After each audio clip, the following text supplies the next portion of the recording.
있죠. Le président. Veuillez vous asseoir.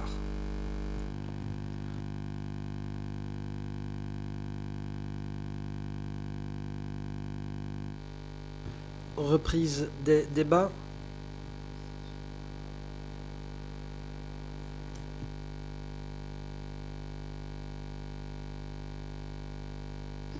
La parole va être donnée à la défense de Yang Tirit. Mais avant cela, la Chambre tient à annoncer ce qui suit au parti.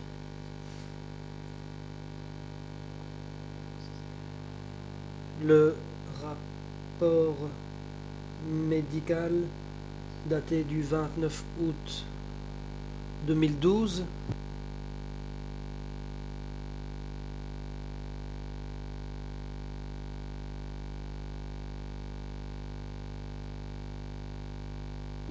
a été remis aux témoins. La parole va être donnée à la défense, mais soyez brefs. Nous devons aussi entendre les trois experts.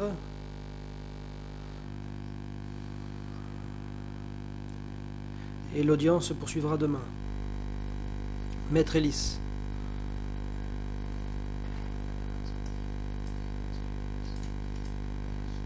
Docteur,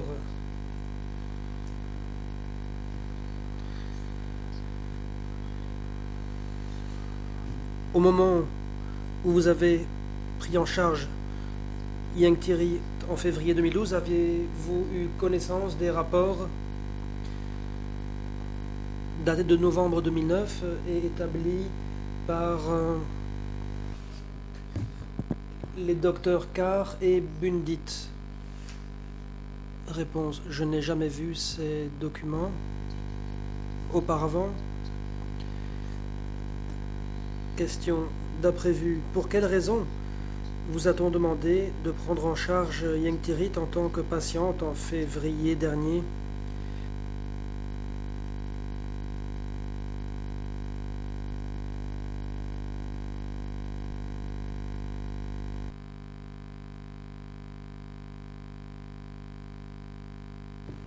Réponse: l'hôpital Calmette a fait une demande dans ce sens à ce moment-là, comme je l'ai déjà dit. L'hôpital Calmette n'avait pas de spécialiste en psychiatrie et l'hôpital voulait disposer d'un groupe de spécialistes de la psychiatrie et de la psychothérapie. J'ai voulu participer aux travaux de ce groupe, raison pour laquelle j'ai décidé de faire partie de ce groupe volontairement pour la soigner.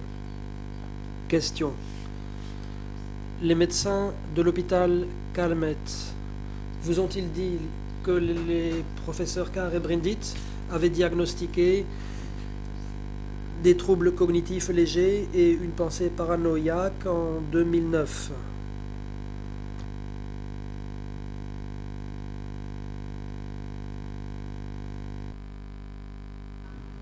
Réponse: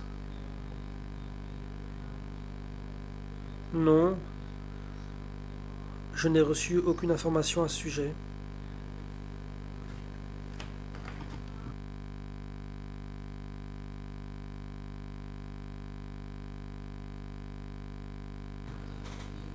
Le directeur de l'hôpital m'a dit que Yang Tirit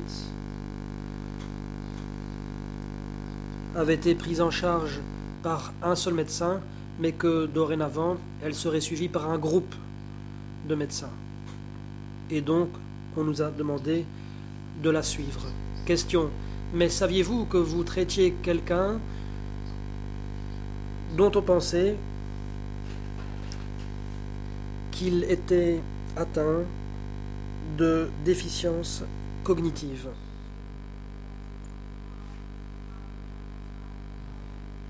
Réponse: j'avais déjà pris en charge des patients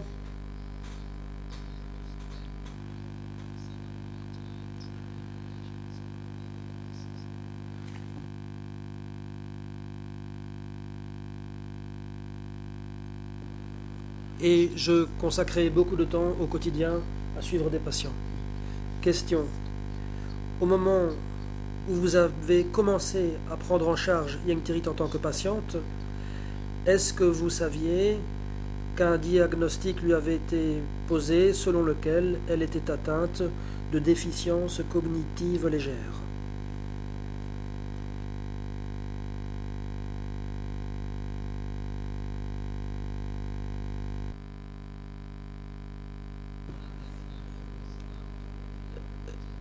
Réponse. Non. À cette époque, on ne m'en a pas informé, mais l'on m'a dit d'évaluer son comportement au motif que d'après ce qu'on m'a dit, elle se comportait bizarrement. Question.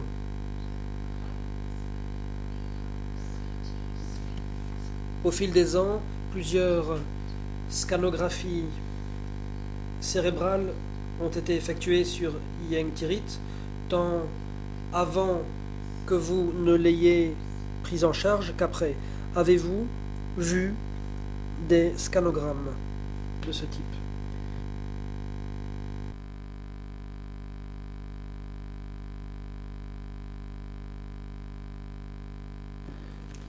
Réponse. Les médecins de l'hôpital khmero-soviétique devaient se réunir toutes les 2 semaines. Au début, nous recevions des informations de l'hôpital Calmet et il en était question au sein du groupe de 4 médecins. Nous avons discuté de chaque cas et nous avons pris connaissance des scanogrammes cérébraux effectués sur Madame Yang Tirit. Question. Au moment où vous êtes devenu médecin traitant l'année dernière, vous saviez déjà qu'il existait chez l'intéressé des signes d'atrophie cérébrale, n'est-ce pas?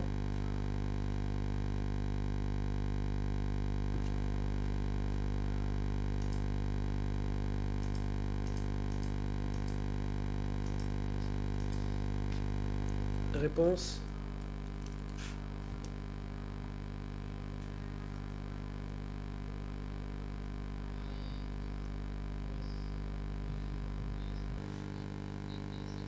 Je le savais, mais d'après l'évaluation qui avait été faite, il s'agissait de déficiences légères. Question. Le 25 août dernier, est-il exact que vous étiez présente aux côtés du professeur Campbell au cours d'une rencontre avec Yang Tirit?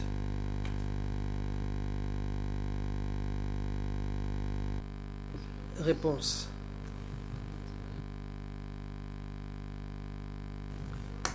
À ce moment-là, j'étais avec le professeur Campbell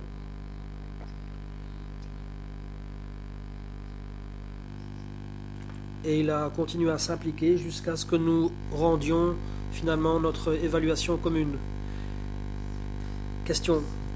La raison de votre présence ce jour-là était-elle que M. Campbell puisse rester à l'arrière-plan tandis que Yang Tirit pouvait se faire examiner du point de vue des facultés mémorielles par un médecin qu'elle connaissait? Est-ce exact?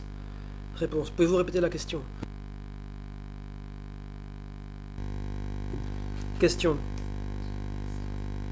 Si vous étiez présente, était-ce pour que le professeur Campbell puisse rester à l'arrière-plan pendant que des tests de la mémoire étaient effectués par vous-même qui connaissiez mieux Yang Tirit?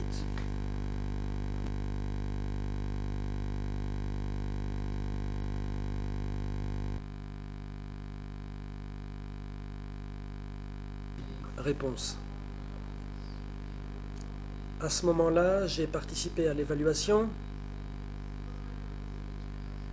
Les CETC nous ont demandé de collaborer. Dans le cadre d'un calendrier mis ensemble de commun accord, au cours de la première évaluation, Monsieur Campbell a invité Yengtirit dans une salle de réunion. Nous avons utilisé une table. Yengtirit y a pris place en face du professeur Campbell. Moi, j'étais à l'arrière-plan. À ce moment-là, elle n'a pas répondu aux questions du professeur Campbell.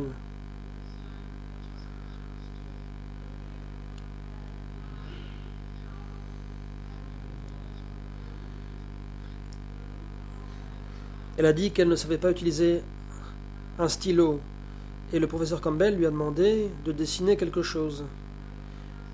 À nouveau, elle a dit qu'elle en était incapable. Quelques minutes plus tard, comme je l'ai signalé ce matin,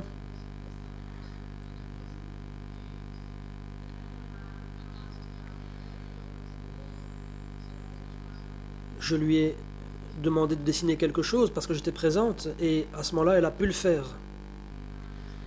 Je l'ai déjà dit. Après cela,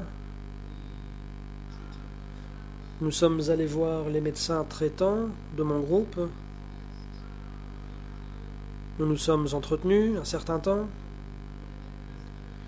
On m'a demandé d'administrer un examen, tandis que le professeur Campbell et d'autres resteraient en arrière.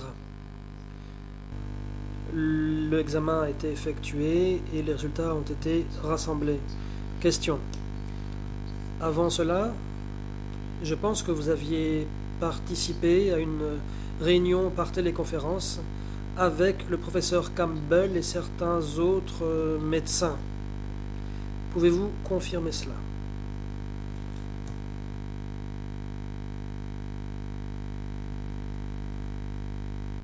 Réponse. C'est exact, j'ai participé à une telle réunion.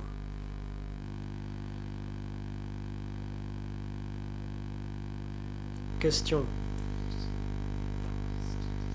Cette réunion visait-elle à discuter d'une réduction des médicaments antipsychotiques qui étaient prescrits à Yengtirit depuis plusieurs années, y compris avant qu'elle ne soit mise en détention? Est-ce exact?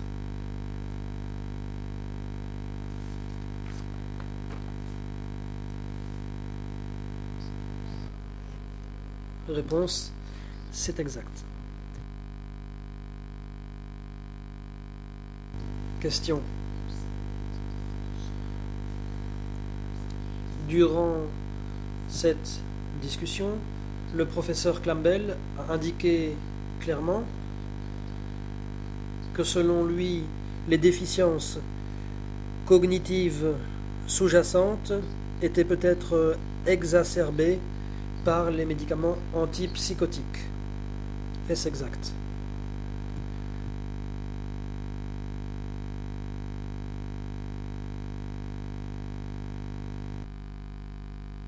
Réponse.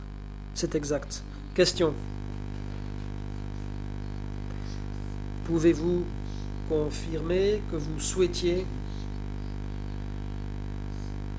veiller au cas où il y aurait des symptômes résultant de la réduction des doses de médicaments, vous vouliez donc veiller à ce que l'on prescrive des médicaments appropriés? Réponse, effectivement. If it was the case that you did not... Question. Si vous ne considériez pas que Yengtirit souffrait de maladie mentale, pourquoi donc vouliez-vous qu'elle continue de prendre les médicaments prescrits pour traiter les symptômes psychotiques?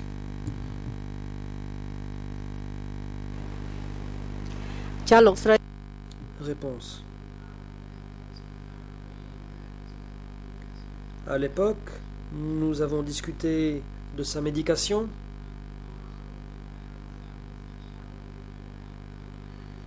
Et auparavant, à Calmette, nous en avons aussi discuté, et nous pensions que les doses administrées étaient inférieures, et que si l'on maintenait ces doses, ce serait approprié. Mais après concertation, nous sommes tombés d'accord pour dire qu'on pouvait observer la façon dont elle tolérait les médicaments, quitte à réajuster les doses. Question.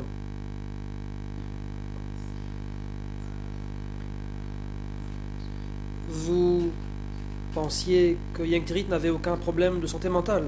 Dans ces conditions, pourquoi avez-vous jugé qu'il était nécessaire de prescrire ces antipsychotiques puissants?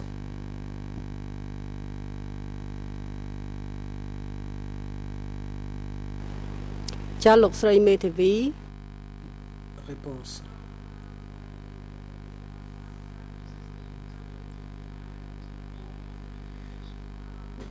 Yanktirit avait pris des médicaments qui lui avaient été prescrits par des médecins à Bangkok.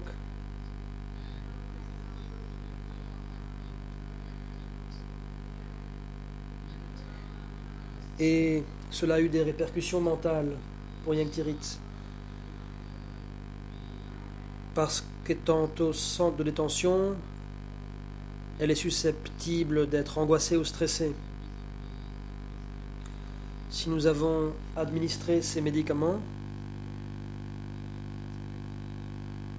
c'était pour éviter tout problème mental. Question. Suite aux investigations menées l'année dernière par le Dr Campbell, celui-ci a présenté 2 rapports. Je ne vais pas en parler, vous connaissez ce document, il s'agit d'un résumé de ses conclusions. En gros, il a considéré que Yanktirit était atteinte de démence, probablement de la maladie d'Alzheimer, avec un certain degré de déficience cognitive, et les 4 experts désignés par la Chambre ont présenté un rapport en octobre dernier. Il y avait parmi ces médecins 2 docteurs de votre hôpital, à savoir le docteur Lina Roth, qui est dans le prétoire, et le docteur Kor Chon Lee.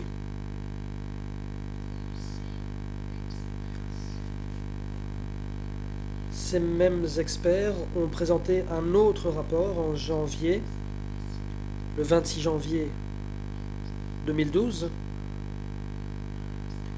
et la conclusion de tous les experts consiste à dire que Yanktirit est atteinte de déficience cognitive et de démence. Avec vos collègues dans votre hôpital, avez-vous jamais discuté de la raison pour laquelle ils avaient, à votre avis, posé un diagnostic à ce point erroné?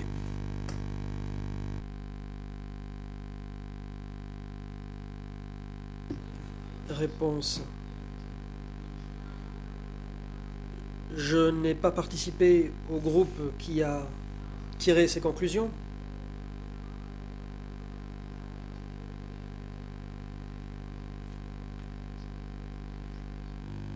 Nous nous sommes rencontrés plus tôt, mais pour ce qui est de la conclusion, je n'y ai pris aucune part. Question. Le docteur Shamroon de Calmette a rencontré Yanktirit toutes les semaines et son collègue l'a souvent vu tous les jours, comme c'est indiqué au paragraphe 17 du rapport d'expertise en date du 9 octobre. Selon lui, la mémoire de l'intéressé s'était dégradée au cours de l'année écoulée, de même que le directeur du centre de détention. avez-vous discuté avec ces personnes de leur expérience, laquelle, d'après ce que vous dites, diffère grandement de votre propre expérience?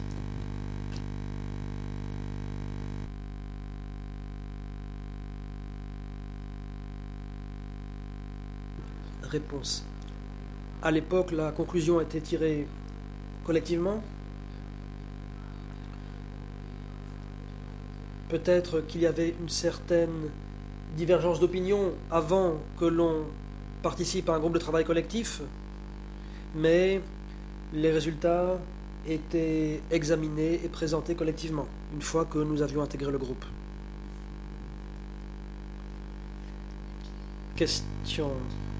Toutefois, d'après ce que vous avez déclaré, vous êtes le seul médecin à considérer que Yang Tirith n'est atteinte d'aucune maladie mentale, ni de démence. Pouvez-vous expliquer cela compte tenu des discussions que vous auriez pu avoir avec vos collègues, d'après lesquelles la situation de l'intéressé était très différente?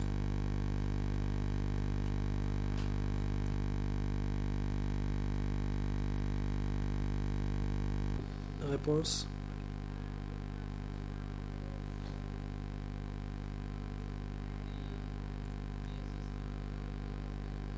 L'évaluation de son état ne s'est pas fondée uniquement sur les informations dont j'étais en possession. Ces informations étaient également étayées par des données recueillies auprès des médecins traitants et auprès des prestataires de soins, ainsi que sur les informations que nous échangions à l'occasion de nos réunions épisodiques. Question. Vous laissez entendre qu'il se peut que vous ayez considéré que Yang Tirith était plus réactive au motif qu'elle s'entretenait avec une femme et non pas avec un médecin de sexe masculin.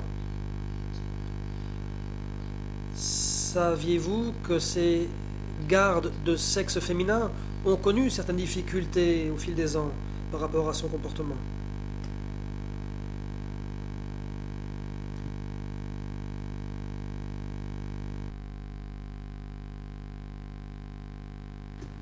Réponse.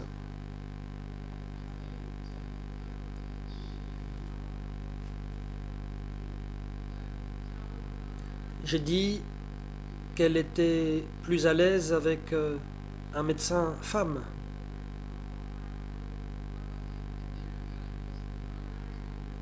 Et ce disant,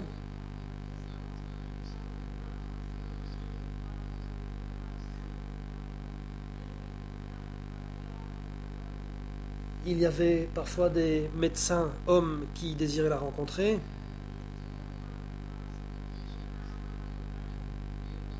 Et parfois, quand des médecins hommes sont allés la rencontrer, et si elle prenait son bain et qu'elle savait que des médecins hommes attendaient, elle ne désirait pas les voir. Par contre, avec des femmes, c'était différent, et elle nous demandait d'attendre. Question. On vous a interrogé aujourd'hui sur les informations selon lesquelles Yang Tirith lève parfois la voix contre le personnel et frappe à la porte. Vous avez répondu que ce n'était pas son comportement habituel, mais que ce comportement se manifestait quand il était question de sa remise en liberté. À quel moment lui a-t-on annoncé qu'elle était sur le point d'être remise en liberté?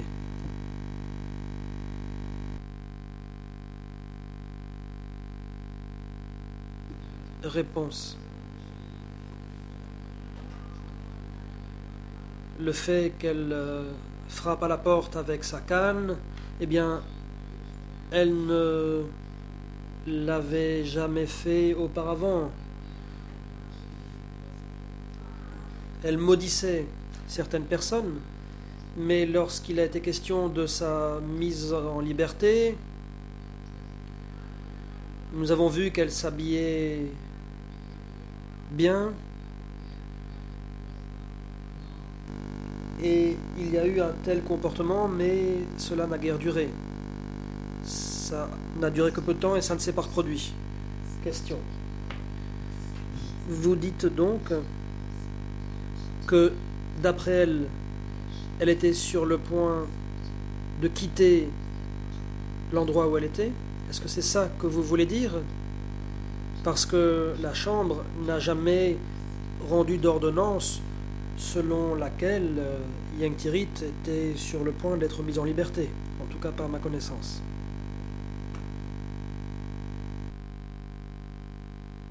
Réponse. C'est elle qui l'a dit. Elle a dit qu'elle allait être remise en liberté. Effectivement, il n'y a pas eu d'ordonnance à ce sujet à l'époque, mais la Chambre réfléchissait à son maintien en détention ou à sa mise en liberté. Et durant cette période,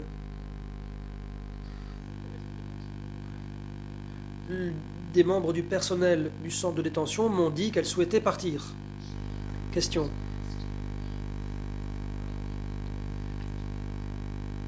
Avez-vous entendu dire qu'elle ait rassemblé ses vêtements, dire qu'elle voulait aller au marché, par exemple? Réponse. Oui, j'ai entendu cela une fois, je l'ai indiqué dans le rapport. Elle a préparé ses affaires, disant qu'elle voulait sortir.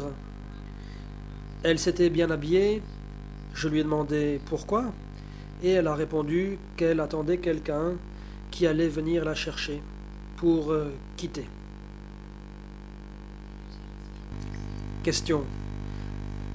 À quel moment cela s'est-il produit?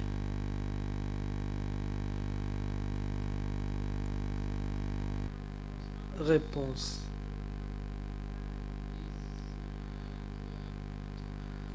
Cela a eu lieu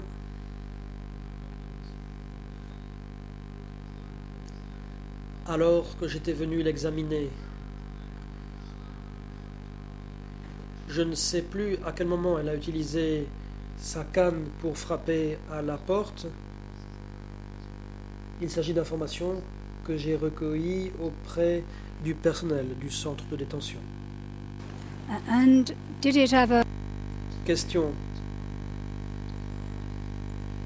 Est-ce que vous avez pu vous dire que ce type de comportement et de commentaires pouvait être symptomatique du fait qu'elle ne comprenait pas bien sa situation ni dans quel environnement elle se trouvait?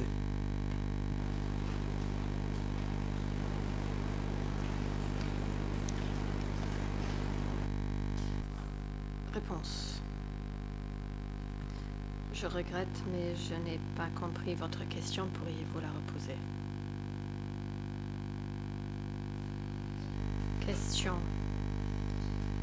Je vous ai demandé s'il vous étiez jamais venu à l'esprit que lorsque Yang Tirit parlait d'aller au marché, préparer ses affaires et parler de sortir,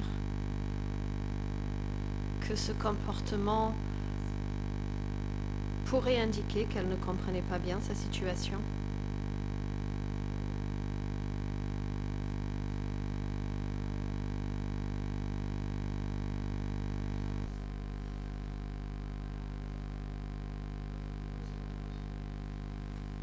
Réponse.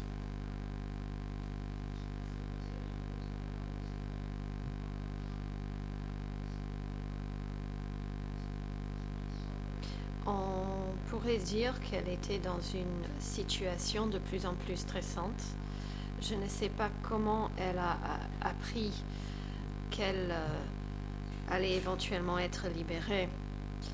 Cependant, pour tout être humain qui apprend qu'il s'apprête à être libéré et à retrouver sa liberté, il est normal que cette personne soit agitée. Question. Je vais passer maintenant à la question des hallucinations. J'essaie de comprendre si Yingtirit a dit qu'elle pensait que quelqu'un dormait au-dessus d'elle dans le moustiquaire. Pourquoi avez-vous pensé que cela devait être une araignée? Elle a parlé d'une personne. Une araignée n'est pas une personne.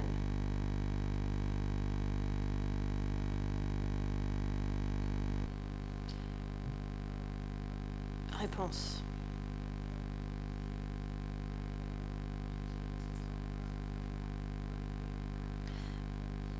J'ai rencontré ce genre d'incident à 2 reprises. Une fois, elle a dit qu'il y avait quelqu'un qui l'a dérangée au-dessus de son lit. Et à un autre moment,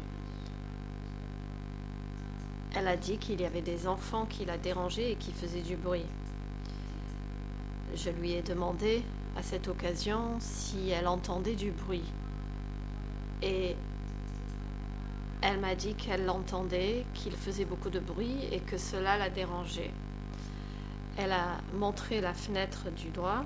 J'ai essayé, en fait, en la suivant du regard, j'ai regardé par la fenêtre et j'ai vu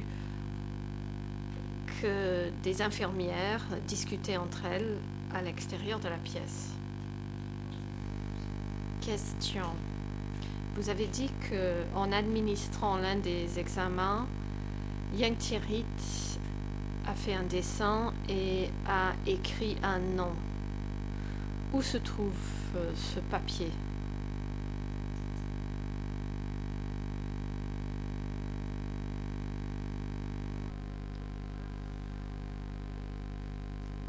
Réponse.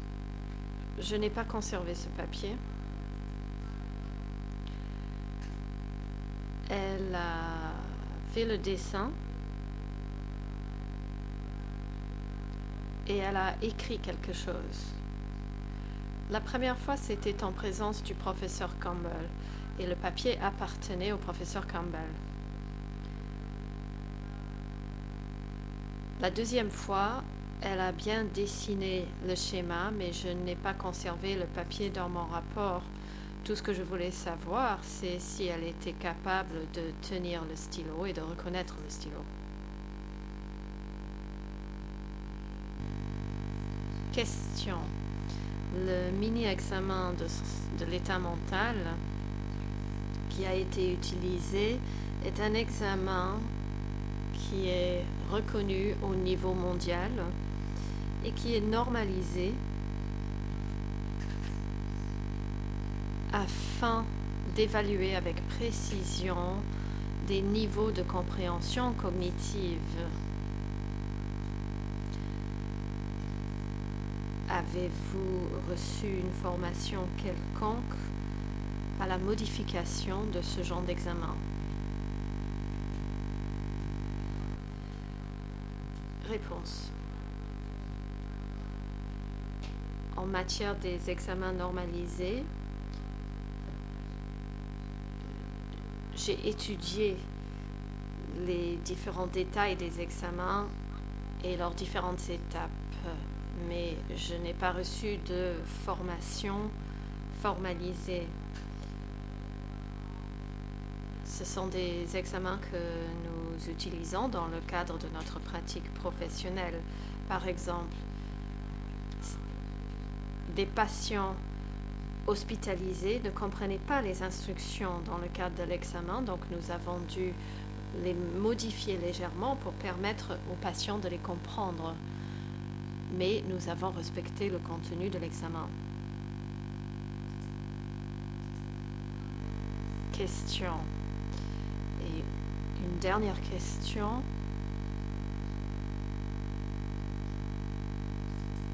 Étant donné le fait que de nombreux experts disposant d'une très grande expertise cumulée, ainsi que des médecins, des infirmiers et des gestionnaires ayant observé Yengterit, sont tous parvenus à la conclusion qu'elle présente des comportements dérangés et des déficiences importantes. Étant donné tout cela, pensez-vous devoir modifier vos conclusions?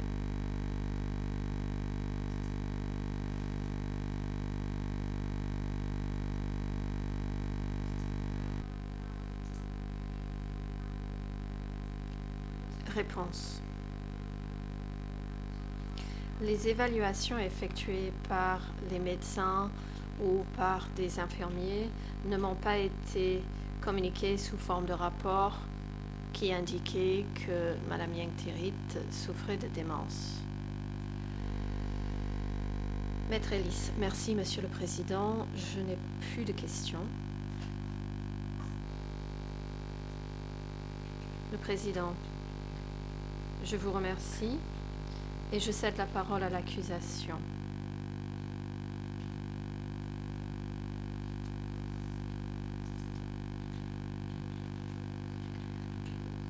Le coprocureur national, je suis Sam Chawan. Je représente le procureur national. Vous avez répondu à des questions complexes posées par les parties et par les juges. Je vais vous poser d'autres questions. Vous avez dit dans votre déposition tout à l'heure que vous étiez l'un des meilleurs élèves de votre classe et du pays. Pourriez-vous nous dire en quelle année ou à quelle date vous avez passé ces examens réservés aux meilleurs élèves et dans quelle matière avez-vous passé ces examens? Réponse. Merci. Pour ce qui y a de mes études,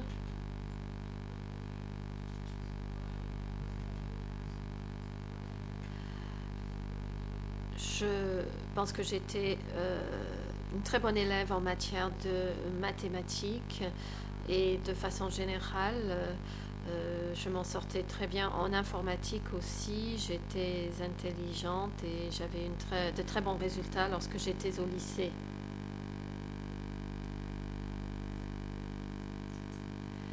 Question.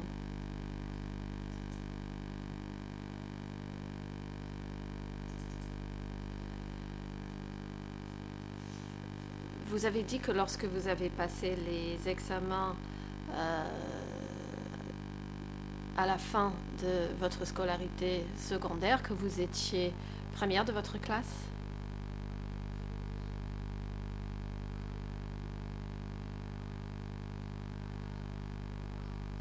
Réponse. Ma promotion était la deuxième promotion après la libération. Il n'y avait pas autant d'élèves qu'aujourd'hui qui passaient les examens de fin d'études au lycée de Dongping. Il n'y avait que 3 classes d'une centaine d'élèves par classe. Il n'y avait pas d'élèves venant des provinces comme aujourd'hui. Question. Ai-je bien compris que vous étiez première de la promotion des 300 élèves de l'époque? Réponse. Oui, c'est exact. Question. Merci.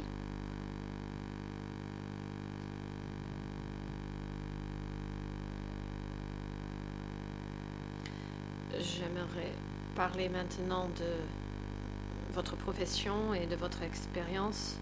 Vous avez dit devant la Chambre qu'il était important d'établir une relation proche avec le patient et parler la langue du patient également.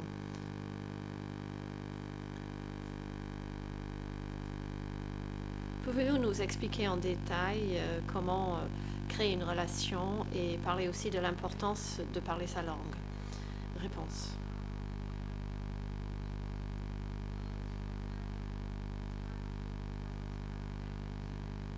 Pour répondre à cette question, pour créer une bonne relation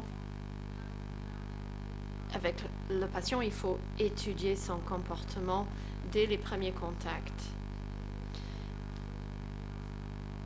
Créer une relation était d'ailleurs un sujet que nous avons étudié dans nos cours de psychiatrie et lorsque cette relation est établie, nous obtenons de bons résultats. Une fois que le patient nous fait confiance, il fait des efforts pour nous parler. C'est une théorie qui est bien connue. Question. Donc, en pratique, vous établissez une bonne relation avec le patient. Et donc, c'est une pratique que vous utilisez depuis combien d'années avec vos patients? Réponse. J'exerce ce métier depuis 1998, lorsque j'ai commencé à suivre cette formation.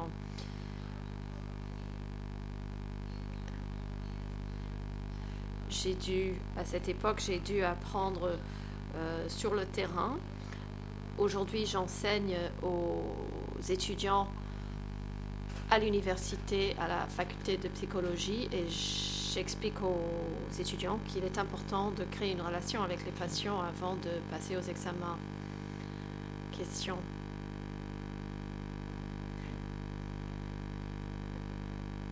J'aimerais rester sur ce sujet. Vous vous efforciez de créer une relation avec Madame Nying Thirith. Pourriez-vous nous dire de quoi vous avez parlé avec elle afin de construire cette relation? Réponse.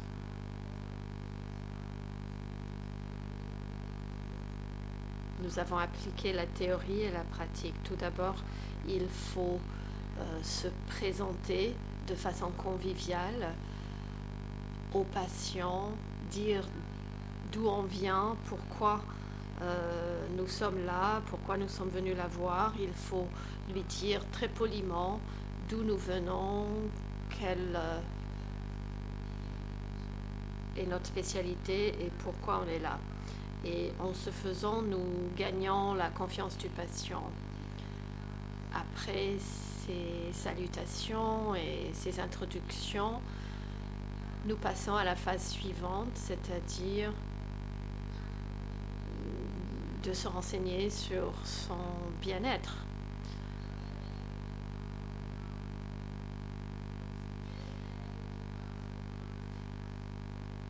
Il y a donc des phases différentes d'entrer en contact avec le patient. Par exemple, en discutant avec elle, s'il y a quelque chose qui n'est pas clair, on lui demande amicalement de clarifier. Après la discussion, il faut aussi résumer nos échanges. Question. Merci de ces précisions.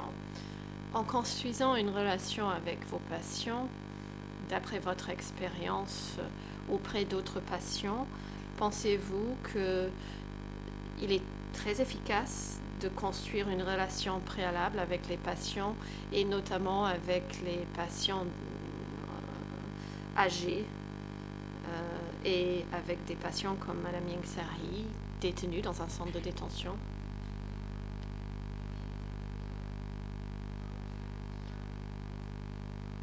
Réponse. Je pense que ceci est très efficace parce que lorsque le patient nous fait confiance, il nous donne des informations et nous cherche lorsque nous ne sommes pas là. Si je me souviens bien, une fois, elle a demandé au personnel médical où j'étais. On m'en a parlé. C'était un samedi. Je suis donc venue la voir à l'hôpital. Et lorsqu'elle m'a vue, elle était très sympathique et polie. Et nous avons bavardé. Question.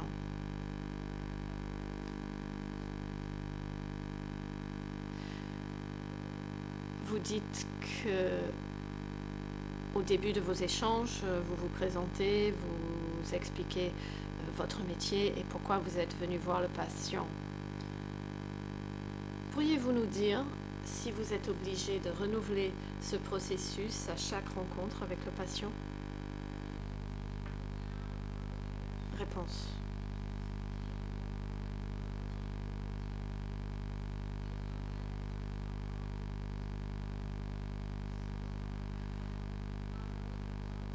Ces présentations font partie de la pratique habituelle au Cambodge. Au début d'une conversation, il faut se présenter en énonçant qui nous sommes et d'où nous venons. Il faut se montrer poli. Et j'ai d'ailleurs observé qu'elle était très polie et accueillante. Question.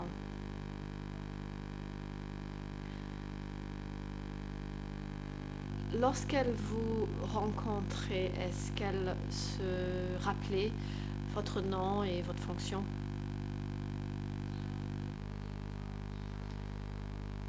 Réponse. Oui. Elle m'appelait Tida. Elle n'a jamais utilisé mon nom de famille. Mais un jour,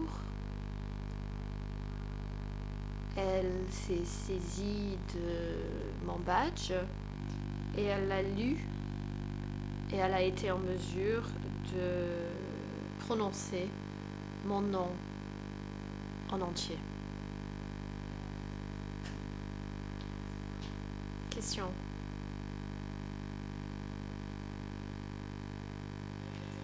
D'après votre expérience en créant une relation avec le patient,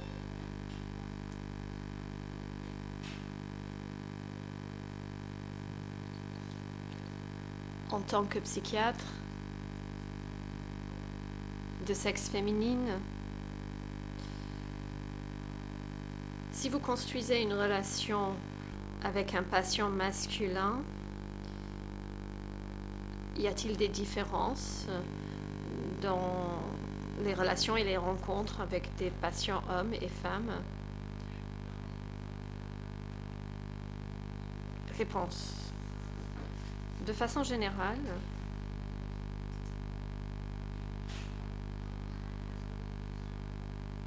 dans la mesure où nous construisons une relation, il est plus efficace de le faire entre un médecin femme et une patiente. Il y a des exemples de psychiatres de sexe masculin et ont été en mesure de construire de bonnes relations avec des patientes. Le président. Le coprocureur, je vous rappelle que le temps qui est imparti à l'accusation et aux parties civiles est réservé à la journée d'aujourd'hui. Demain, nous devons entendre les experts qui parleront de leur rapport d'expertise sur l'aptitude de Yang Thirit à être jugé. Donc, vous devez avoir à l'esprit le temps qui vous est imparti.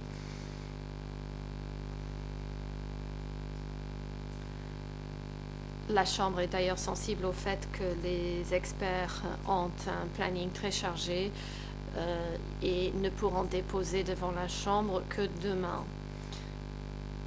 La Chambre vous accorde 15 minutes supplémentaires pour votre interrogatoire afin de réserver du temps pour le co-avocat principal des parties civiles qui pourra également interroger le témoin.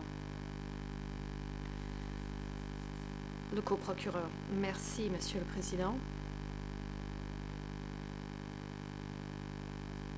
Nous avons préparé de nombreuses questions pour ce témoin. Néanmoins, nous comprenons que le temps passe.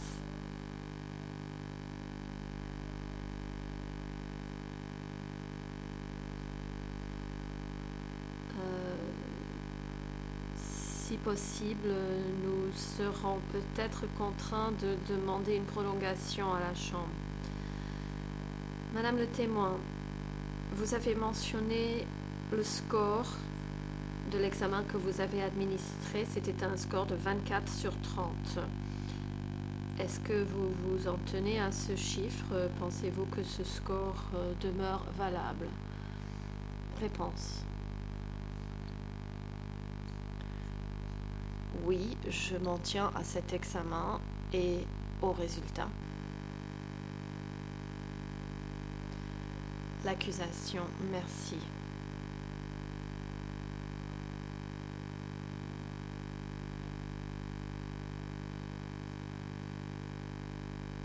Au sujet du comportement de Madame Yeng Tirit, lorsque elle a levé la voix sur le personnel et utilisé sa canne pour frapper contre la porte, étant donné ces circonstances,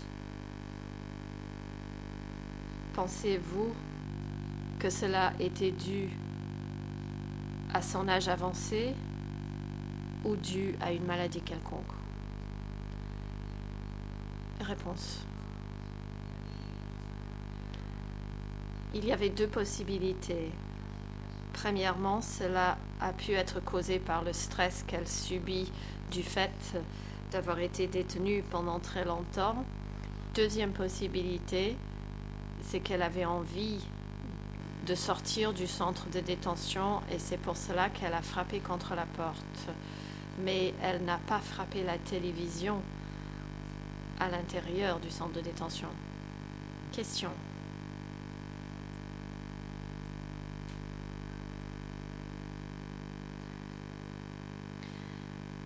J'aimerais savoir comment elle s'habillait. Était-elle capable de s'habiller correctement, de se coiffer nettement, par exemple?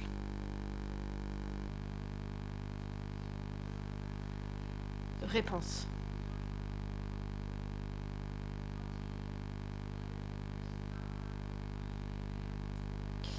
Au sujet de sa tenue vestimentaire, j'ai constaté qu'elle avait une très bonne présentation. Par exemple, les boutons de son chemisier étaient toujours en place.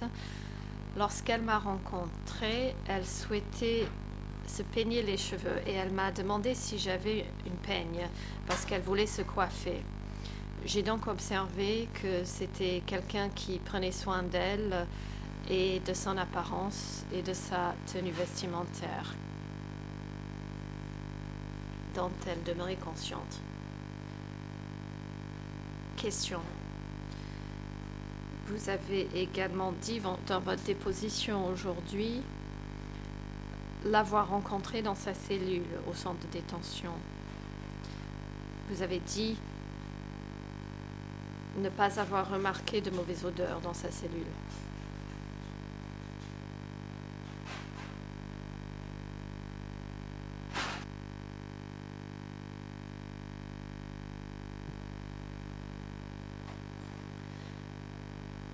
Vous savez également qu'elle souffre d'incontinence et qu'à son âge, elle avait peut-être du mal à se rendre aux toilettes. Avez-vous rencontré ou observé ce genre de problème en allant dans sa cellule? Réponse.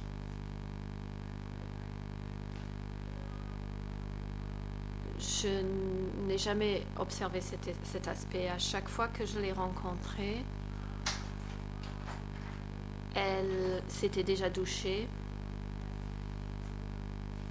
et en m'asseyant à ses côtés, Je n'ai jamais perçu ce genre d'odeur. Même si son âge est avancé, c'est une femme avec une présentation nette.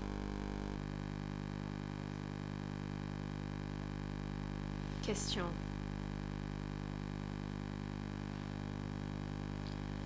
En prenant le rapport du 12 août 2012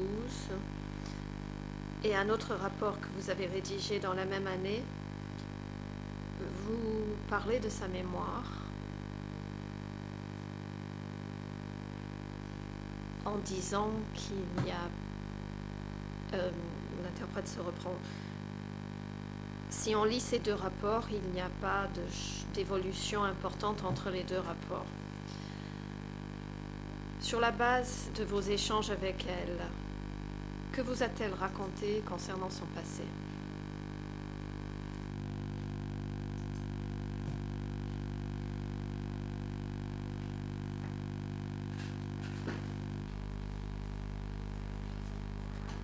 Réponse. Le 14 août,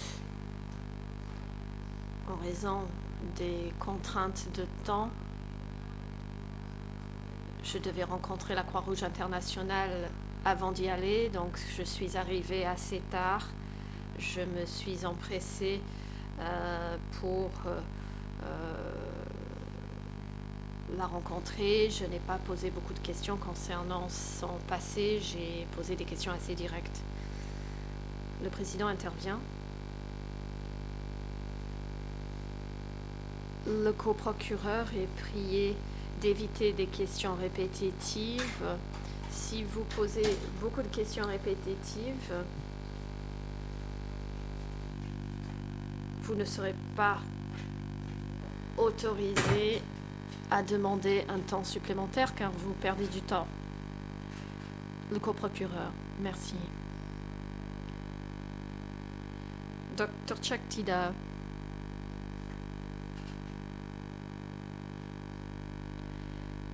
Quelles étaient les questions que vous lui avez posées pour savoir si elle se rappelait des éléments de son passé? Réponse. Je lui demandais combien d'enfants avait-elle, comment s'appelait-il. Généralement, elle ne retenait que 2 prénoms.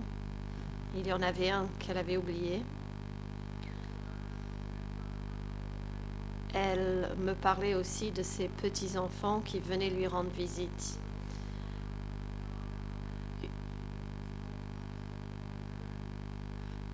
Une fois, elle venait de recevoir la visite de ses petits-enfants. Je lui ai demandé si cette personne était son fils et elle m'a dit non et que c'était son petit-fils.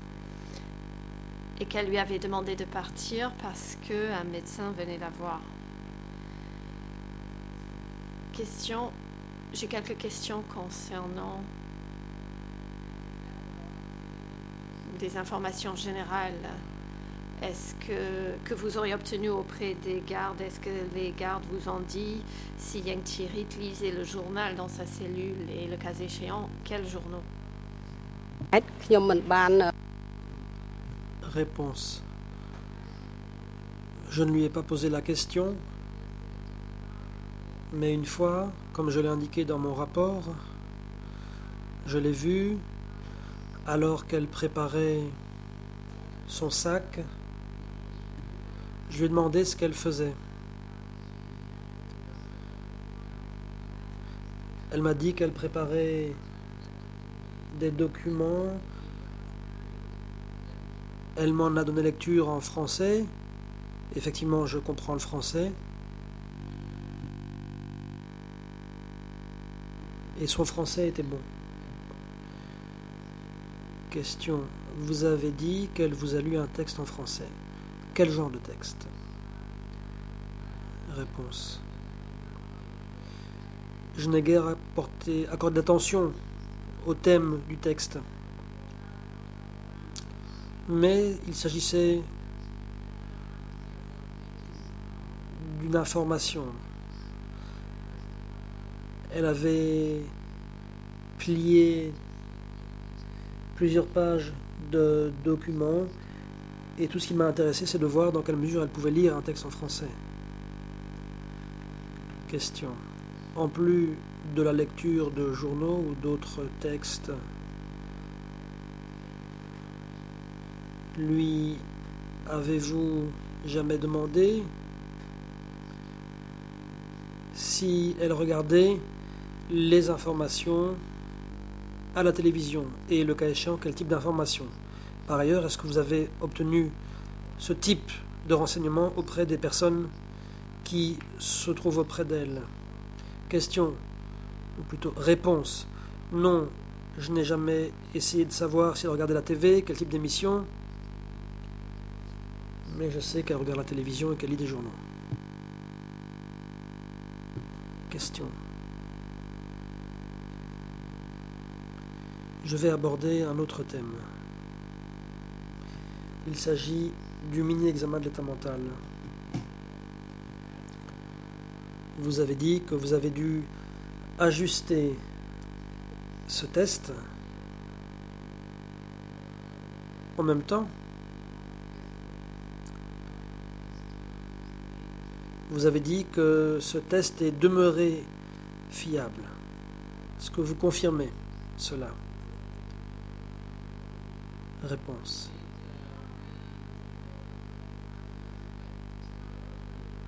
Effectivement, nous avons maintenu le principe des points correspondant à chaque question. Par exemple, une question est posée sur la date, l'heure. J'ai donc conservé le test sous sa forme originale. Concernant les questions, les saisons, là aussi, j'ai maintenu le test original. Concernant le point 1, comme je l'ai dit, elle a obtenu un point. Concernant les lieux, elle a été en mesure de bien répondre et elle a obtenu un point. Par contre, concernant ses enfants à Pailin, elle a dit que ses enfants étaient à Pailin et donc pour cela je lui ai donné un point.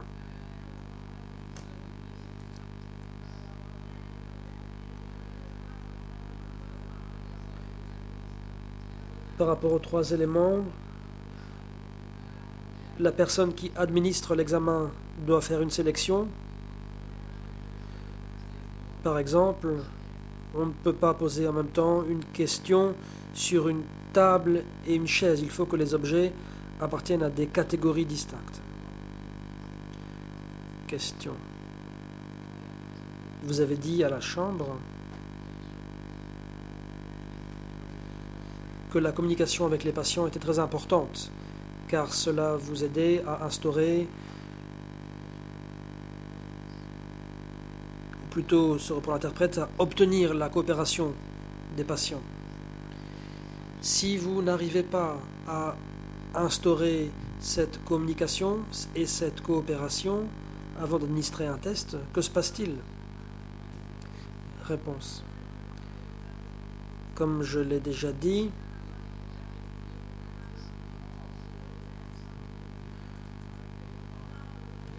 nous obtenons de bons résultats dans la pratique lorsque nous parvenons à inspirer confiance aux patients. Dans le cas contraire, les réponses seront très courtes, voire carrément absentes. Nous obtenons des résultats parce que nous suivons les règles.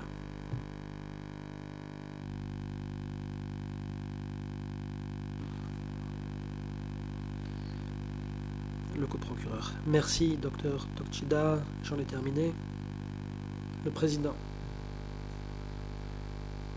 La parole est au coprocureur international. Vous avez 5 minutes. Le coprocureur. J'aurai besoin de moins de cela. Je ne vais pas poser de questions. Plusieurs questions ont été examinées de façon assez approfondie. Déjà, j'ai juste une demande adressée à la Chambre. Nous avons entendu que le professeur Tida n'avait vu aucun des rapports d'expertise, à commencer par celui du professeur Carr et du Dr Bundit à partir de 2009. Nous demandons, en toute déférence, que tous ces rapports soient remis au médecin en tant que psychiatre traitant. Et le cas échéant, à mesure que les audiences se poursuivront, nous souhaiterons obtenir des précisions de la part du médecin à ce sujet.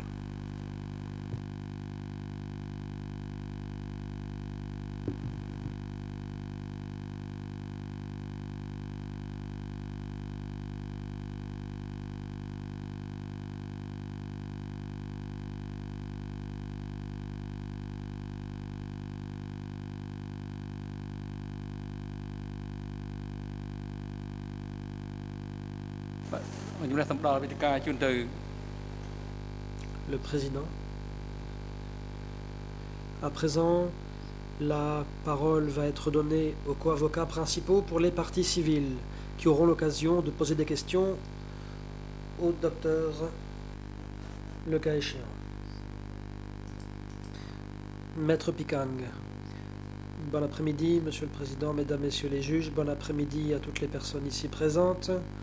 Et bon après-midi à vous, Madame Chaktida. J'ai quelques questions à vous poser, en vue d'obtenir quelques éclaircissements au sujet de la démarche que vous avez adoptée, surtout en ce qui concerne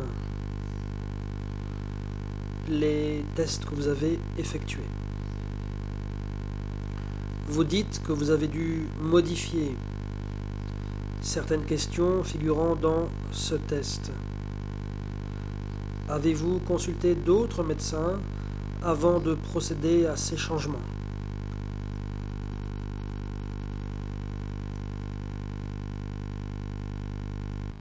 Réponse. Bon après-midi.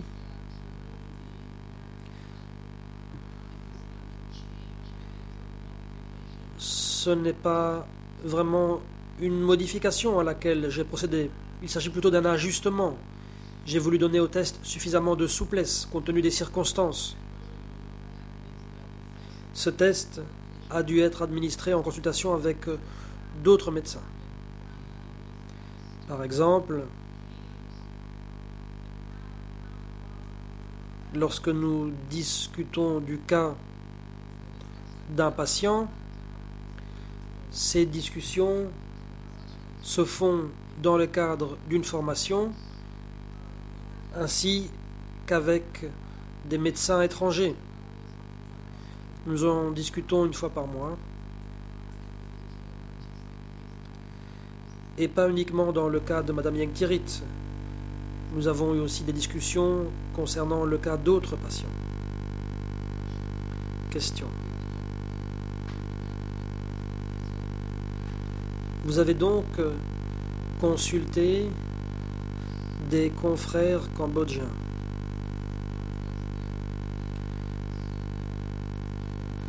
Qu'ont-ils pensé de la démarche que vous aviez adoptée, à savoir que vous aviez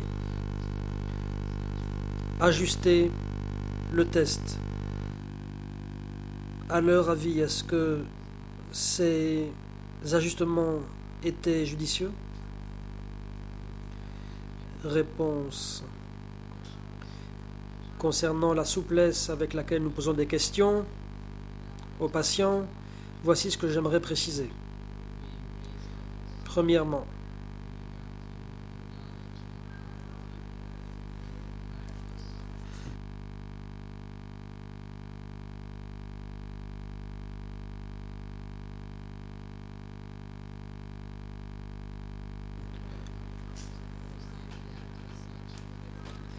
de l'avis de médecins étrangers, une adaptation du test avec une certaine souplesse était pertinente, pour autant que la fiabilité ne s'en trouve pas affectée. Et chacun était d'accord pour ne pas utiliser le test original dans son intégralité et sans modification, car chacun pensait que cela ne permettrait guère d'obtenir de bons résultats. Question. Dans ce test, mini-examen de l'état mental, le MMSE comme on l'appelle en anglais,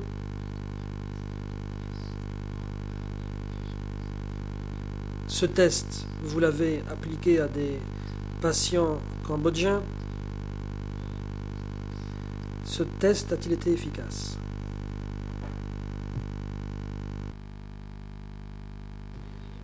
Réponse. Les résultats ont été très bons.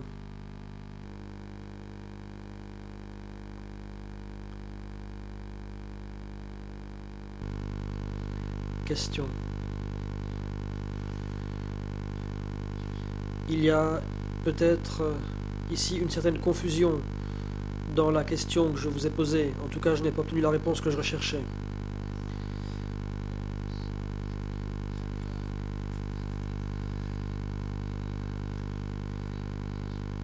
Avez-vous effectué le mini-examen de l'état mental avec d'autres patients cambodgiens? Et si oui, quel en a été le résultat?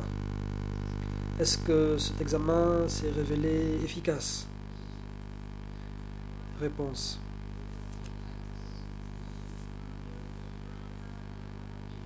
L'examen a parfois été fait sous sa forme originale, avec des questions non modifiées, et parfois il a fallu procéder à des ajustements. Car nous nous référons au livre intitulé Psychiatrie clinique, 2e édition. Il y a aussi la question du niveau d'instruction du patient.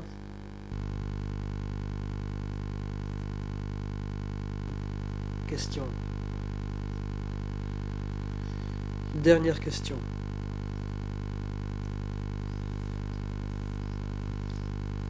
Vous dites que les résultats obtenus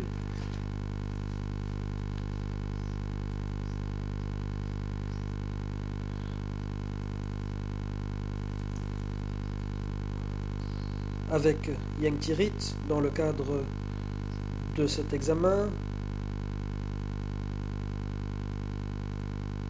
comportait deux aspects que vous avez mentionnés dans votre déposition.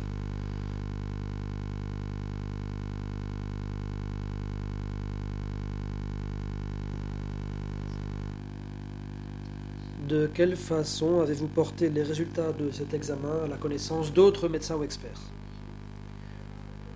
Réponse.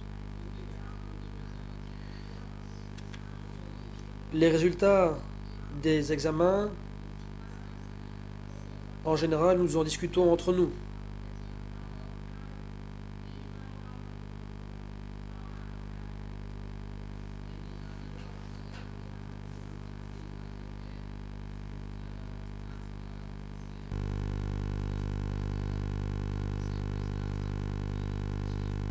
Et nous essayons de voir si les mêmes résultats seront obtenus par la suite, si un autre médecin effectue à nouveau le test.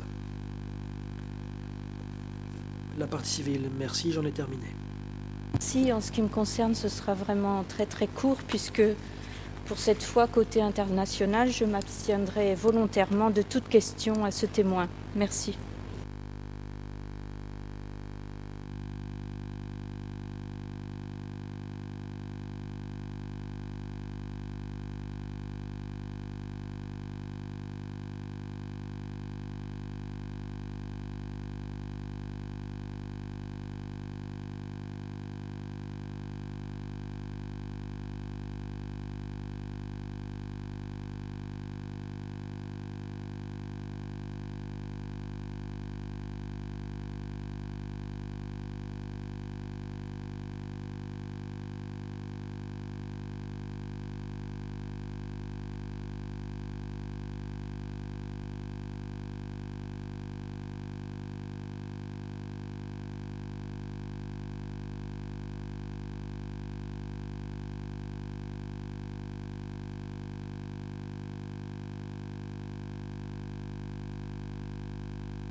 បាទអរគុណច្រើនហើយឥឡូវ Le président. Merci.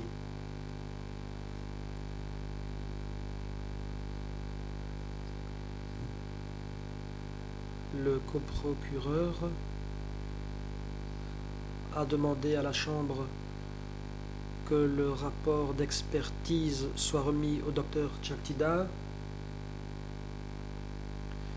La Chambre se prononcera sur ces demandes demain. Comme la Chambre l'a déjà annoncé, le rapport daté du 29 août 2012 a été remis au docteur Chaktida.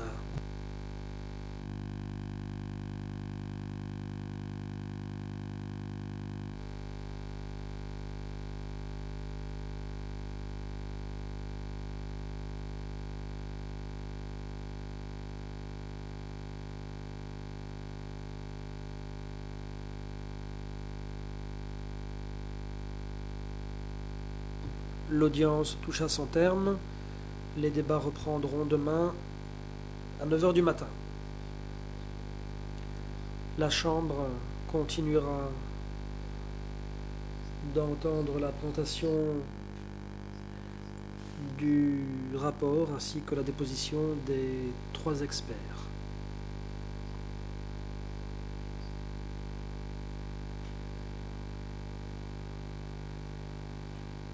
Merci au docteur Chaktida pour sa présence et sa déposition.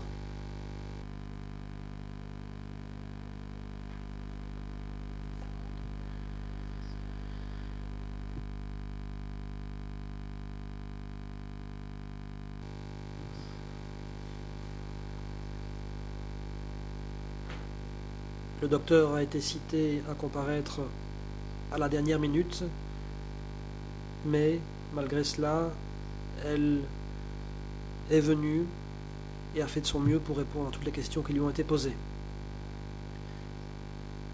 La déposition du docteur Chaktida contribuera sans aucun doute à la manifestation de la vérité pour ce qui est de l'aptitude à être jugée de Madame Yengtirit.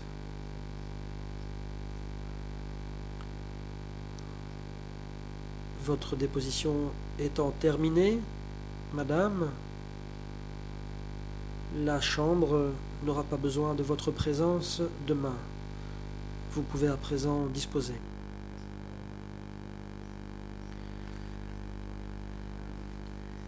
Quant au docteur Sina Fazel, John Campbell et Lina Roth,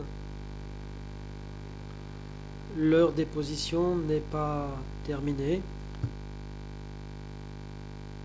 Vous êtes donc cité à comparaître demain matin à 9 h. Huissier d'audience, en concertation avec l'unité d'appui, veuillez apporter votre assistance aux experts et veuillez faire en sorte qu'ils soient de retour dans le prétoire demain pour 9 h. Maître Diana Ellis, je vous en prie. Maître Ellis, je tiens à vous remercier sincèrement, mesdames, messieurs les juges, d'avoir bien voulu reporter le début de l'audience ce matin. Je regrette de ne pas avoir été présente au tout début à cause de difficultés techniques rencontrées par mon avion. Le président. Aucun problème. Agent de sécurité.